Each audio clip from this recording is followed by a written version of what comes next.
Hey there folks, welcome to Spectrum Pulse. We talk about music, movies, art, and culture.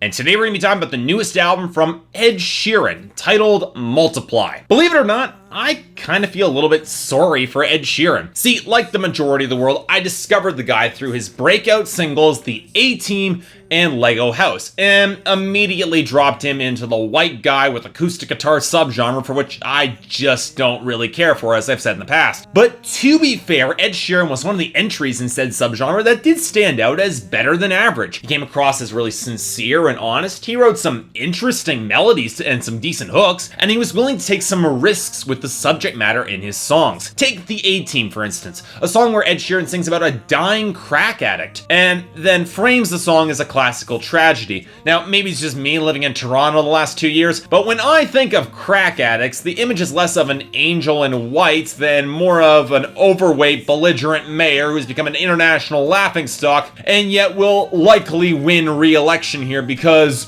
Toronto. But you know what, putting that situation aside, it turns out that the image of Ed Sheeran that I and the majority of the public originally formed from his singles wasn't really quite accurate. And because while there was still the sincerity in the acoustic elements, there's also a fondness for hip-hop on that first album that reminded me a lot of early Jason Mraz records, with the actual courage to step into slightly edgier subject matter. Now, the hodgepodge of influences, they painted a picture of a rather interesting songwriter who was too sincere and too awkward for his own good, and whose often offbeat goofiness and darker touches that actually had some real melancholic edge made him really hard to nail down. But at the same time, those strange dichotomies, awkward lyrical choices, and pop culture references also made Ed Sheeran a little bit hard for me to take all that seriously, which is kind of a shame because on some level, I kind of like the guy. I don't think he'll ever be an act I consider as cool or anything more than a fun oddity, but I respect his creativity and his honesty, and thus I was kind of curious what I would get with his second album, Multiply. So, what happened? Well, this is certainly an interesting record, that's for sure. I'm not quite sure it's a great album or one that has any good one song on it that's better than Lego House, but it does show Ed Sheeran as taking more risks as a performer and expanding his horizons in terms of his producers and his instrumentation. However, I'm not quite sure the shift in the songwriting is precisely for the best, which means that as a whole, I'm a little bit colder on Multiply by Ed Sheeran than I'd really like to be. So, okay, I should explain. And let's start with Ed Sheeran himself. And like always, he's got a natural gift for sincerity and honesty that lends a lot of color to his songs, and the more soulful and passionate moments on this record, they do feel organic and earned, which is a major plus. And while I doubt I'll ever be a fan of his rapping cadence, I will give him credit for having an expressive emotional range, and his delivery does a fair bit to elevate some pretty boilerplate love songs lyrically, like One, Tenerife Sea, and Thinking Out Loud. And when he's required to sell pain or darker emotions on songs like I'm a Mess and Bloodstream, you know what? He's surprisingly capable. But it's the same sincerity that undercuts any song where he's trying to come across as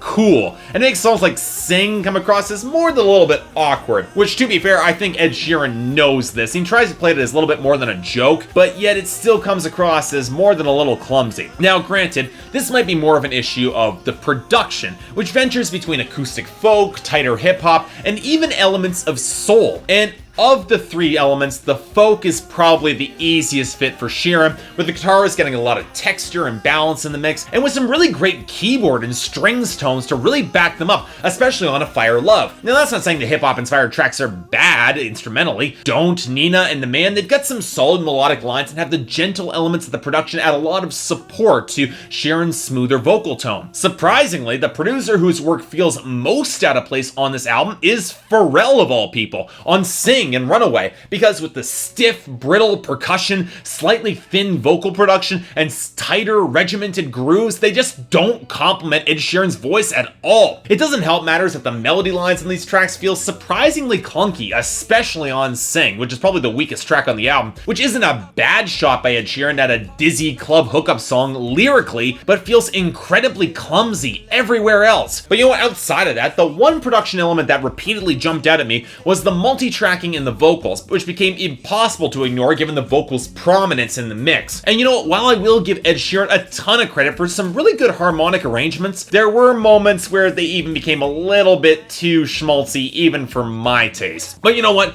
coming back to the lyrics, let's dig into what Ed Sheeran serves up this time. And for the most part, what he delivers is pretty much exactly what you'd expect from the guy. His love songs are often clumsy, but filled with enough mundane, quiet details to make them feel sincere and authentic. And for me, they're easily the least interesting songs on this album, mostly because they lack the nuance that Ed Sheeran is more than capable of bringing to his material. Now, granted, there are a few moments that hold together reasonably well. Both One and I'm a Mess have this desperate sense of despair as Ed Sheeran stumbles home drunk or into the inevitable breakup that he knows full well is his fault. Indeed, a running motif of this album is alcohol abuse. His own on songs like One, the spiraling out of control song Bloodstream, and the midlife career crisis moment on The Man, or he's talking about his father's drinking on Runaway. And what's telling here is Ed Sheeran's framing, because it really does show evidence of a love-hate relationship that he has with booze. Half because he knows how it affects himself and his family, and yet how he still relies on it anyway, and it becomes a crutch for him. But you know what? More than anything, this album is a snapshot of Ed Sheeran's life right now. And if there's an album that makes his discomfort with fame all the more plain, it would probably be this one. The Man is the simplest example, as he wonders if he's even cut out to be a superstar, and even admits that he lies in the chorus of the same song to render his kiss off there